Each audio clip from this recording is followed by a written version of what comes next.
Sejarah pendidikan di Indonesia pada masa Orde Lama. Pendidikan pada masa Orde Lama ini terjadi pada tahun 1959 sampai dengan 1966. Secara umum, pendidikan pada masa Orde Lama ini dijadikan sebagai wujud pasca kemerdekaan di bawah kendali kekuasaan Soekarno dengan memberikan ruang bebas terhadap pendidikan. Pemerintahan yang berasaskan sosialisme ini menjadikan rujukan dasar sebagaimana pendidikan akan dibentuk dan dijalankan demi pembangunan dan kemajuan bangsa Indonesia di masa mendatang. Pada prinsipnya, konsep sosialisme ini memberikan dasar bahwa pendidikan merupakan hak semua kelompok masyarakat memandang kelas sosial. Pada masa ini, Indonesia telah mampu mengekspor guru ke negara tetangga, dan sudah banyak generasi muda yang disekolahkan di luar negeri dengan tujuan agar mereka kelak dapat kembali ke tanah air untuk mengaplikasikan ilmu yang telah mereka dapatkan di sana.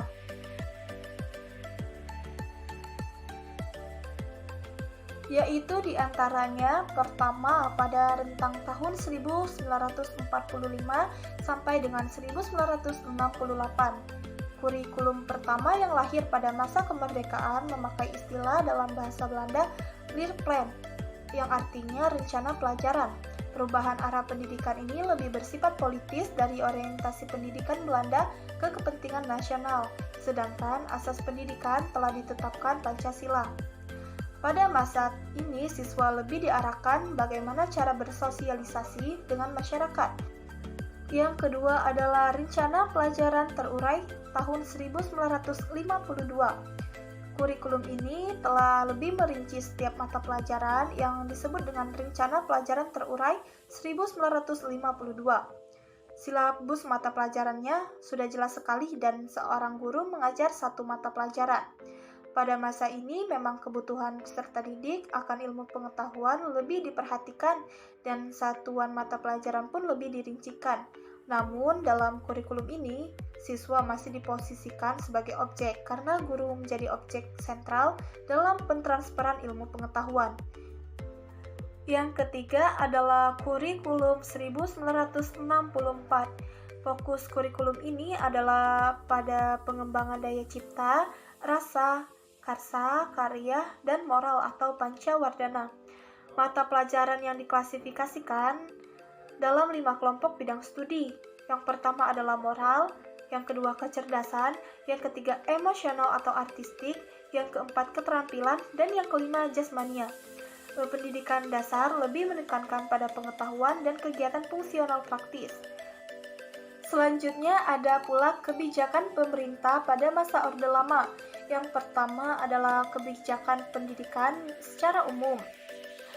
Setelah berbagai perubahan dilakukan dalam bidang pendidikan guna penyesuaian dengan cita-cita bangsa Indonesia yang baru merdeka, maka pendidikan mengalami perubahan dalam hal yang pertama, kesempatan belajar yang diberikan kepada rakyat Indonesia. Yang kedua, landasan ideal pendidikan di Indonesia. Yang ketiga, tujuan pendidikan Indonesia. Dan keempat, sistem persekolahan di Indonesia. Yang kedua, kebijakan yang terkait dengan pendidikan Islam dan madrasah. Ada ketentuan-ketentuan lain tentang pengelolaan lembaga pendidikan agama yang juga direkomendasikan oleh Badan Pekerja Komite Nasional Pusat adalah sebagai berikut. Yang pertama adalah pelajaran agama dalam semua sekolah itu diberikan pada jam pelajaran sekolah. Yang kedua, para guru dibayar oleh pemerintah. Yang ketiga, pada sekolah dasar, pendidikan ini diberikan mulai kelas 4. Yang keempat, pendidikan ini diselenggarakan seminggu sekali pada jam tertentu. Yang kelima, para guru diangkat oleh Departemen Agama. Yang keenam, para guru agama juga diharuskan cakap dalam pendidikan umum.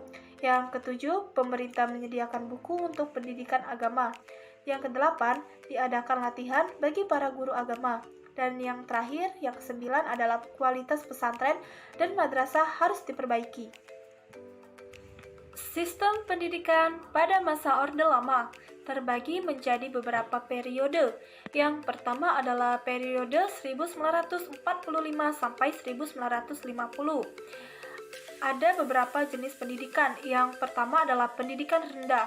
Pendidikan yang terendah di Indonesia sejak awal kemerdekaan itu disebut dengan sekolah rakyat atau SR, dengan lama pendidikan semulanya yang 3 tahun menjadi 6 tahun. Tujuan pendirian sekolah rakyat ini adalah selain meningkatkan taraf pendidikan pada masa sebelum kemerdekaan, juga dapat menampung hasrat yang besar dari mereka yang hendak sekolah. Yang kedua adalah pendidikan guru. Dalam periode antara tahun 1945 sampai 1950, dikenal 3 jenis pendidikan guru. Yang pertama adalah sekolah guru B atau SGB. Lama pendidikan ini adalah 4 tahun dan tujuan pendidikan guru adalah untuk sekolah rakyat. Yang kedua, sekolah guru C atau SGC. Berhubung kebutuhan guru sekolah rakyat itu mendesak, terasa perlunya pembukaan sekolah guru yang dalam tempo singkat dan dapat menghasilkan. Untuk kebutuhan tersebut, didirikan sekolah guru 2 tahun setelah sekolah rakyat dan dikenal dengan sebutan SGC, tetapi karena dirasakan kurang bermanfaat, kemudian ditutup kembali dan diantaranya dijadikan SGB. Yang ketiga adalah sekolah guru A atau SGA. Karena adanya anggapan bahwa pendidikan guru 4 tahun belum menjamin pengetahuan cukup untuk taraf pendidikan guru, maka dibukalah SGA yang dapat memberikan pendidikan 3 tahun sesudah SMP. Di samping itu juga dapat diterima pelajar lulusan kelas 3 SGB. Mata pelajaran yang diberikan di SGA ini sama jenisnya dengan pelajaran yang diberikan di SGB, hanya penyelenggaraannya lebih luas dan mendalam. Yang ketiga, pendidikan umum. Ada 2 jenis pendidikan umum. Yang pertama, sekolah menengah pertama atau SMP. Sama halnya pada zaman Jepang, SMP mempergunakan rencana pelajaran yang sama pula, tetapi dengan keluarnya surat keputusan Menteri PP dan K pada tahun 1946, maka diadakannya pembagian A dan B mulai dari kelas 2, sehingga terdapat kelas 2A, 2B, 3A, dan 3C. Pada bagian A, itu diberikan juga sedikit ilmu alam dan ilmu pasti, tetapi lebih banyak diberikan ilmu pelajaran bahasa dan praktek administrasi. Sedangkan pada bagian B, sebaliknya diberikan ilmu alam dan ilmu pasti. Yang kedua adalah sekolah menengah tinggi atau SMP. Kementerian PP dan K hanya mengurus langsung SMT yang ada di Jawa, terutama yang berada di kota-kota besar seperti Jakarta, Bandung, Semarang, Yogyakarta, Surakarta, Surabaya, dan Cirebon. SMP di luar Jawa itu berada di bawah pengawasan pemerintah daerah, berhubung sulitnya perhubungan dengan pusat. SMT merupakan pendidikan 3 tahun setelah SMP dan setelah lulus dapat melanjutkan ke perguruan tinggi. Yang keempat, pendidikan kejuruan. Fokus pendidikan kejuruan ini ada 2. Yang pertama, pendidikan ekonomi. Tujuan sekolah dagang ini adalah untuk memenuhi kebutuhan tenaga administrasi atau pembukuan. Penyelenggaraan sekolah dagang ini dilaksanakan oleh inspektur sekolah dagang. Yang kedua adalah pendidikan kewanitaan.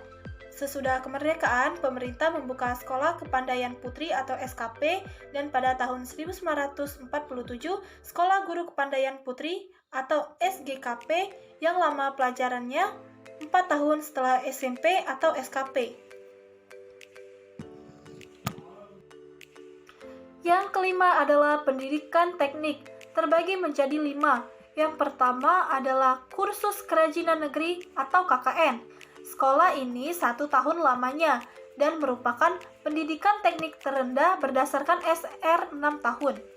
Yang kedua adalah sekolah teknik pertama atau STP. Tujuannya adalah untuk mendapatkan tenaga tukang yang terampil tetapi disertai dengan pengetahuan teori. Lama pendidikan ini adalah 2 tahun sesudah SR. Yang ketiga adalah sekolah teknik atau ST, mempunyai tujuan untuk mendidik tenaga pengawasan bangunan. Lama pendidikannya 2 tahun setelah STP atau SMP bagian B. Yang keempat adalah sekolah teknik menengah atau disingkat dengan STM, bertujuan untuk mendidik tenaga ahli teknik dan pejabat teknik menengah. Lama pendidikannya adalah 4 tahun setelah SMP bagian B. Yang kelima adalah pendidikan guru untuk sekolah teknik. Tujuannya untuk memenuhi keperluan guru sekolah teknik, dibuka sekolah atau kursus untuk mendidik guru. Yang keenam adalah pendidikan tinggi. Tentang jenis pendidikan dan pengajaran tinggi ini adalah 1. Pendidikan dan pengajaran taman kanak-kanak bermaksud menuntun tumbuhnya rohani dan jasmani anak-anak sebelum masuk sekolah rendah. Yang kedua, pendidikan dan pengajaran rendah bermaksud menuntun tumbuhnya rohani dan jasmani kanak-kanak, memberikan kesempatan kepadanya guna mengembangkan bakat dan kesukaannya masing-masing.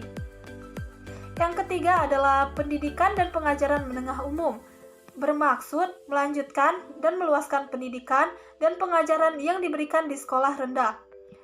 Yang keempat, pendidikan dan pengajaran tinggi, bermaksud untuk memberikan kesempatan pelajar untuk menjadi orang yang dapat memelihara kemajuan ilmu dan kemajuan hidup kemasyarakatan. Yang kelima, pendidikan dan pengajaran kepada orang-orang dalam keadaan kekurangan, baik itu jasmani maupun rohani, supaya dapat memiliki hidupnya lahir batin yang layak. Selanjutnya, pada periode 1950 sampai 1966, pada orde ini sudah mulai diadakan ujian-ujian negara yang terpusat dengan sistem kolonial yang serba ketat tetapi tetap jujur dan mempertahankan kualitas. Hal ini didukung oleh sejumlah sekolah yang belum begitu banyak dan guru-guru yang ditempa pada zaman kolonial. Kebijakan ini bertujuan untuk lebih memberikan kesempatan memperoleh pendidikan tinggi. Pada waktu itu, pendidikan tinggi yang bermutu terdapat di Pulau Jawa seperti UI, IPB, ITB, Gadjah Mada, dan UNAIR.